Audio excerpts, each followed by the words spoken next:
नमस्कार। दिव्य प्रतिध्वनि में आपका स्वागत है। हमारे घर का मंदिर वो सबसे पवित्र और महत्वपूर्ण स्थान होता है जहां से पूरे घर में सकारात्मक ऊर्जा का संचार होता है। यह वो कोना है जहां हम ईश्वर से जुड़ते हैं, प्रार्थना करते हैं और मन की शांति पाते हैं। लेकिन क्या आप जानते हैं कि पूजा घर में देवी देवताओं की मूर्तियां स्थापित करने के कुछ विशेष नियम होते हैं? जाने अनजाने में की गई कुछ छोटी छोटी गलतियां भी घर की सुख समृद्धि को छीन सकती हैं और दुर्भाग्य का कारण बन सकती हैं।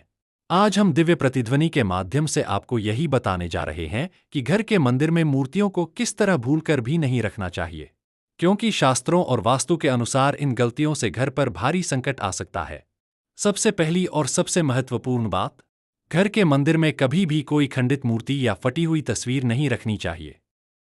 मान्यता है कि खंडित मूर्तियों की पूजा करने से पूजा का शुभ फल प्राप्त नहीं होता और घर में नकारात्मक ऊर्जा का वास होने लगता है। इससे घर के सदस्यों को आर्थिक संकट और स्वास्थ्य संबंधी परेशानियों का सामना करना पड़ सकता है।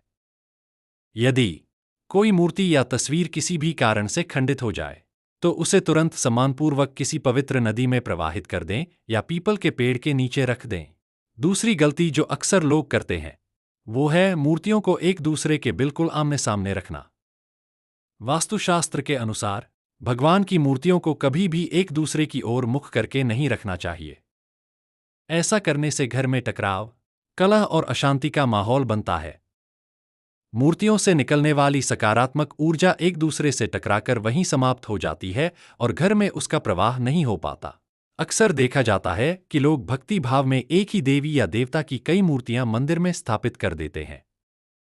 ऐसा करना भी वास्तु की दृष्टि से बिल्कुल उचित नहीं है। शास्त्रों के अनुसार घर के मंदिर में गणेश जी की 3, मां दुर्गा की 3 या एक से अधिक शिवलिंग नहीं होने चाहिए।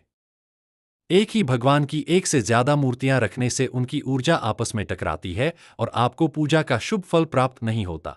घर का मंदिर शांति और सौम्यता का प्रतीक है। इसलिए मंदिर में हमेशा भगवान के सौम्य और आशीर्वाद मुद्रा वाले स्वरूप की मूर्तियां ही रखनी चाहिए। भगवान का रौद्र या उग्र रूप, जैसे कि मां काली का संहारक स्वरूप, शनिदेव या भैरव बाबा की मूर्ति घर के मंदिर में रखने से बचना चाहिए। इन उग्र स्वरूपों की पूजा अर्चना के लिए कड़े और विशेष विधि विधान की आवश्यकता होती है, जिसे घर के मंदिर में निभा पाना संभव नहीं हो पाता। इससे घर में शांति की जगह भय और अशांति का वातावरण बन सकता है। कई लोग भावुकतावश अपने पूर्वजों या मृत परिजनों की तस्वीरों को भगवान की मूर्तियों के साथ रखकर उनकी पूजा करने लगते हैं। यह बिल्कुल अनुचित है।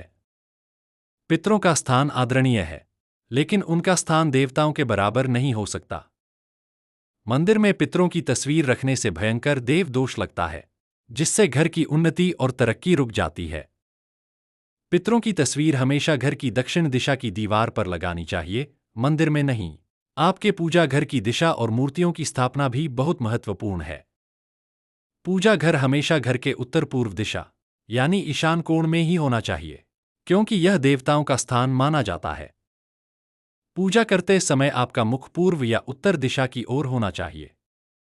साथ ही मूर्तियों को दीवार से बिल्कुल सटाकर न रखें। दीवार और मूर्तियों के बीच कम से कम 1 इंच की दूरी अवश्य होनी चाहिए। घर के मंदिर में रखी जाने वाली मूर्तियां बहुत ज्यादा बड़ी नहीं होनी चाहिए। शास्त्रों के अनुसार यदि आप मंदिर में शिवलिंग स्थापित करना चाहते हैं, तो उसका आकार हमारे हाथ के अंगूठे के आकार से बड़ा नहीं होना चाहिए। इसी प्रकार अन्य देवी देवताओं की मूर्तियां भी अधिकतम 9 इंच तक की ही होनी चाहिए। घर में बड़ी और प्राण प्रतिष्ठित मूर्तियों की पूजा का विधान नहीं है। वैसी पूजा केवल बड़े मंदिरों में ही संभव है। हमारा उद्देश्य आपको भयभीत करना नहीं, बल्कि उन गलतियों के प्रति सचेत करना है जो हम अनजाने में कर बैठते हैं। घर का मंदिर हमारी आस्था और श्रद्धा का सबसे बड़ा केंद्र है। यदि हम इन छोटी छोटी और महत्वपूर्ण बातों का ध्यान रखकर मूर्तियों की स्थापना और पूजा अर्चना करेंगे, तो हमें पूजा का पूर्ण फल अवश्य प्राप्त होगा और हमारे घर में सदैव सुख, शांति और समृद्धि का वास होगा। ऐसी ही महत्वपूर्ण और ज्ञानवर्धक जानकारियों के लिए दिव्य प्रतिध्वनि से जुड़े रहें। धन्यवाद।